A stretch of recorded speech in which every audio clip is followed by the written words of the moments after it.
Hello and welcome back to the Irish Barista Championships 2025 here in Bewley's on Grafton Street. A quick mention to two of our sponsors today. We have the amazing machine sponsor La Marzocco and Scales by IKEA. So welcome back to everyone in the room and everyone on the live stream. We have our next competitor ready. First, let me introduce our incredible judges. If I can get a round of applause, please. So I have Michalis, Aisling, Marciello, James, William, Natasha, Bailey, and Pavel.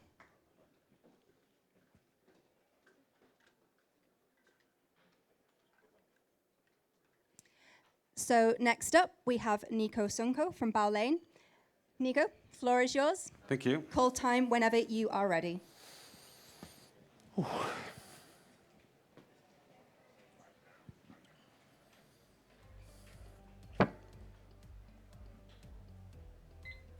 Time. Good morning, judges. My name is Nico, and today I want to share a story, not just about a coffee, but about connection, about how we can take two very different things and create something new, something more resilient, something that challenges our expectations of what coffee can be. There'll be a lot of information coming your way today, so I created these tasting notes, as well as this illustration board to help you track my presentation. I will begin by making my signature espresso first. I'll be using the same recipe throughout the presentation. That is 20 grams in, 36 out, in the time of 28 seconds.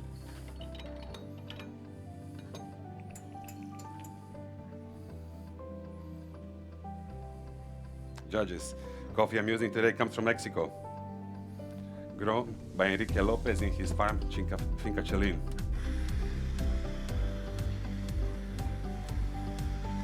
And this specific lot at 1,500 meters above sea level. Now, I've been asked many times in my career, what is specialty coffee? And to me, it was never about the score. It was always about the way how we do things. It's about creativity, intention, and the way people like Enrique grow coffee differently. And that's what this presentation is about. I also believe that Mexico is still underrated when it comes to coffee. But to me, it's like Rigachev of Latin America, full of potential, vibrancy, and diversity, just waiting to be recognized. This routine is my way of honoring that and inviting you to taste what's possible.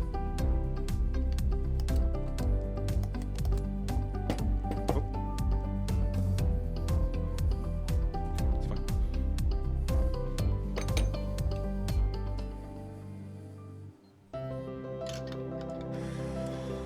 Judges. This coffee shouldn't exist.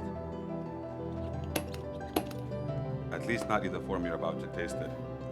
What you're about to taste today is a pink geisha grafted onto the roots of Ugandan Robusta tree. Two genetically distant species living as one. This isn't a natural cross or a laboratory hybrid. This is a grafted plant where a fruiting body of pink geisha is physically joined to the rootstock of Robusta.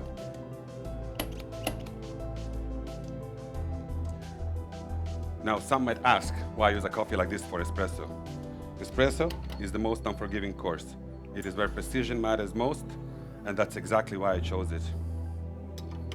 I want to make a point that beauty and resilience do not have to be separate, that we can build flavor on top of strength, and that a future of coffee might grow from the roots we once overlooked. This choice isn't just bold, it is intentional. It goes with my belief that specialty coffee isn't defined by scores, it is defined by the way how we do things and the courage to do them differently.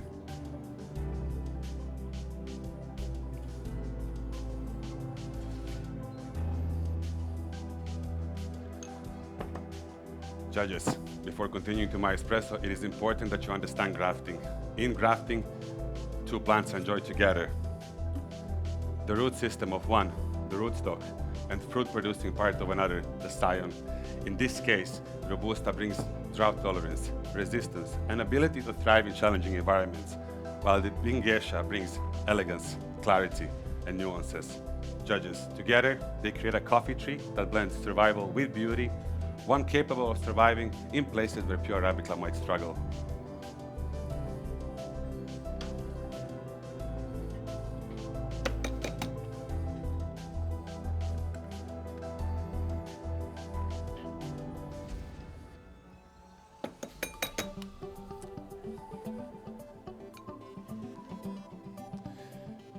Judges, my coffee today is processed as a black honey washed. Again, a process created by Enrique himself that retains the sugar-retaining richness of a honey processing with elegance and expressiveness of a wash style.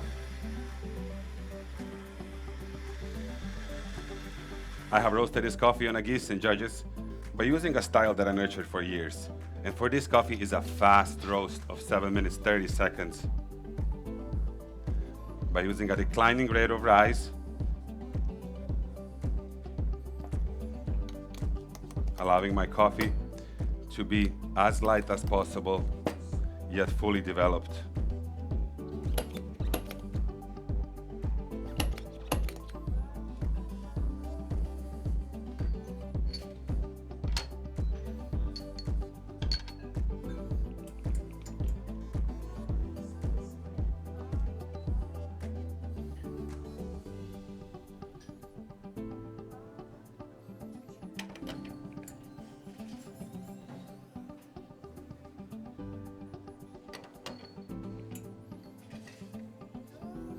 Judges, the tactile experience of my espresso.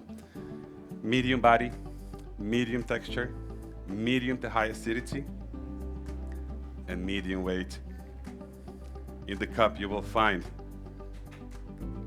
the aroma of warm caramel and violet, and the notes of cranberry, raspberry, cherry, and marzipan. Long-lasting marzipan aftertaste, and a cherry flesh body. Judges, I've learned a valuable lesson with my time in Mexico spending with Enrique, and that is that we need to give a coffee a second try, and that is to use the first sip only to prime our sensory receptors and only evaluate the coffee on the second sips and sips after. So with that in mind, evaluate my coffee only from the second sip. Also today, we're gonna enjoy espresso from a sensory cup.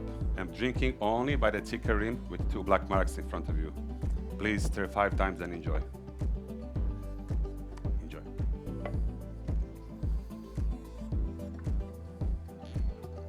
Enjoy.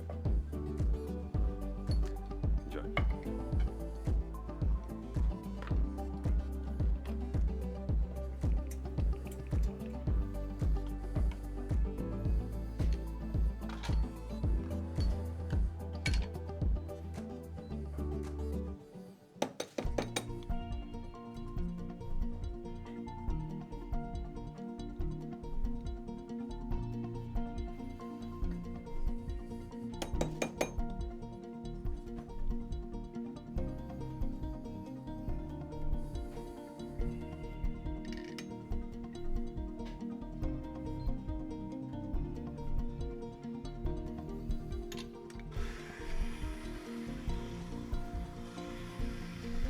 Judges, my espresso shows the elegance of being geisha, supported, not overshadowed by the strength beneath it.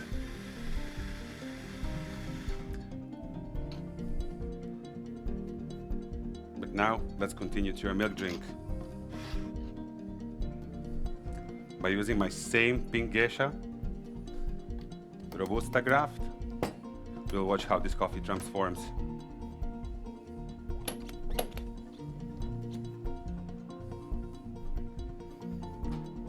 For this purpose, I have partnered with Grove Dairy, and we created milk that blends perfectly with my coffee. That is a milk of increased fat content to 10% and increased calcium. Judges, the increased fat content naturally creates sweeter milk. However, the increased fat in my coffee blends perfectly with my Robusta, allowing her to show backbone and persistence in the cup. But the increased calcium plays a crucial role. Judges, the increased calcium binds on the chlorogenic acid in my espresso, hiding any possible bitter notes, allowing me to serve this drink as a dessert-style drink. In the cup, you will find the notes of vanilla ice cream, praline, and lemon cheesecake.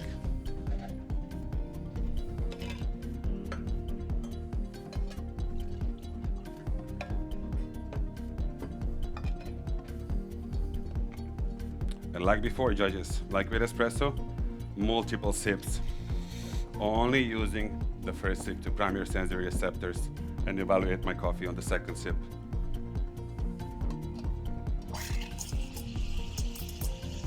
Like espresso, this is served in a sensory cup.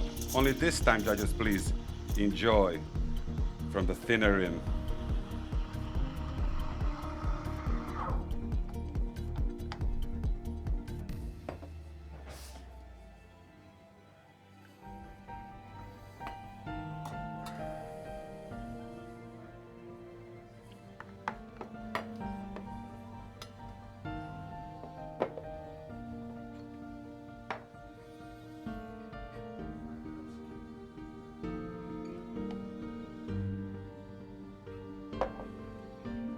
Please enjoy.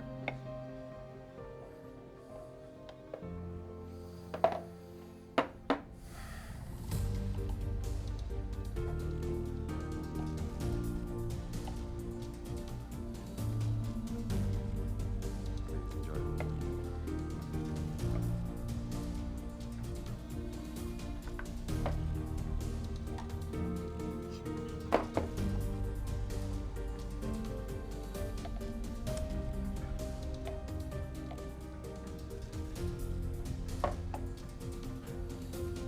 Please enjoy.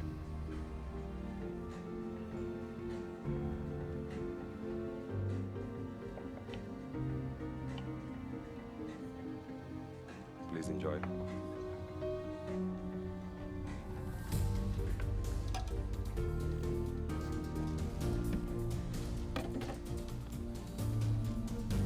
Judges, while drinking, I'm gonna slowly introduce you to my signature beverage. I got an idea while traveling to Mexico by bringing all the ingredients with me. In Mexico, when you're entering a coffee farm, you're not just entering a native coffee forest hiding coffee tree. You're entering a native coffee forest hiding coffee trees, vanilla, cardamom, and hibiscus. With that in mind, I blend on my contrast of my coffee. That is using the same Pinguesha Robusta as my base. I'm also using 120 ml of cold brew that I made of this coffee by using fine grind setting, steeped for 24 hours, and then filtered through a fast V60 filter paper. I'm also using 10 drops of cardamom tincture that I've made myself by infusing 10 cardamom pods crushed in 100 ml of water over 5 minutes in 95-degree temperature. I'm also using 20 ml of vanilla syrup that I've made myself by using 200 grams of water, 100 grams of sugar, 1 vanilla pod from Union San Pedro, steeped for 5 minutes at 95-degree temperature. 15 ml of hibiscus infusion that I made by using 10 grams of organic hibiscus flowers, steeped for 5 minutes in 95-degree temperature. And for the end, an ingredient to bring everything together, I made a freeze-dried distilled oat milk with a 50% reduction, adding creaminess to this drink. Judges, the hibiscus enhances the cherry flesh mouthfeel of my coffee. The vanilla adds silkiness, blends perfectly with my geisha, and you will taste the new notes of pink grapefruit, raspberry, strawberry, tamarind, warm and floral undertones.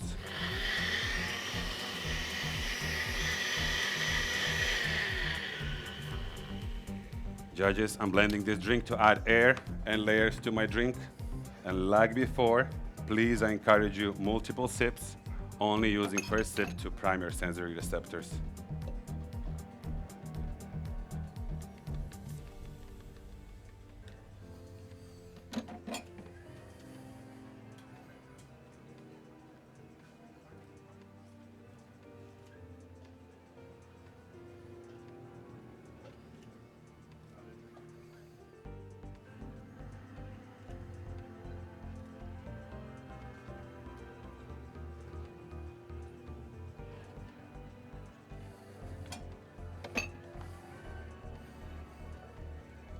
Please enjoy.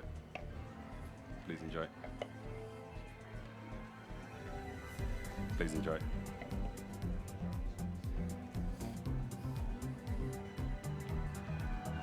Please enjoy. Judges, it's been 6 years since Enrique planted this plant for the first time, and for the last 2 we have waiting for this moment to share it with you today. I really hope you enjoyed our story, and this is our time. Absolutely incredible, Nico. If I could just get you to join me around here, fantastic. Thank you so much. Just get you to take a stand there. Sorry, you have a spot. Amazing. You okay? Oh, thanks. Yeah, she's hot. Yeah. It's all right. So this was also your first time Yes. competing. You can see it, is it? Not at all. Not at all. How did you find the experience? Yeah, very good. Never competed before, and it was on the bucket list, you know. So, yeah, it's good, very good. Quite different than what I expected, and the prep time actually I quite enjoyed as well. Yeah, and this is the first time I have the coffee that I wanted to showcase. So, yeah. It was an incredible story for the Thank coffee. you. Thanks. Yeah. You've also said that you have an engineer's mind, but you're also sensory-led. Did that help? Yeah, it definitely helped because the coffee was decided based on that. You know, I never competed because I never had the coffee that I wanted to showcase, and this is the one that I believe in, and I think it's quite unique. And yeah, I just wish everyone can try it. Yeah. Well, thank you so much for sharing it with us today. Thank you, guys. Do you have anyone you would like to thank at all before you? Yeah, I'll definitely want to thank my team in Berlin. Incredible support. I want to thank everyone who was involved outside of the team. I want to thank Enrique for trusting me with his coffee. Quite a long journey to come to here. And I want to thank at the end, I want to thank my coach and friend, Arvind. I mean, incredible. Thank you. And yeah, thank you. And Fantastic. actually to you guys, like, it's amazing organization, what you did. I know it's extra time for everyone. I know how much worth it goes. I think we can all see it. And thank you. Thanks to all the sponsors as well. We appreciate you being here. But another round of applause, please, for Nico. Thanks, guys. Fantastic. Thanks. Thank you so much. Thank you. And we'll be back again with you with the next competitor. Thanks.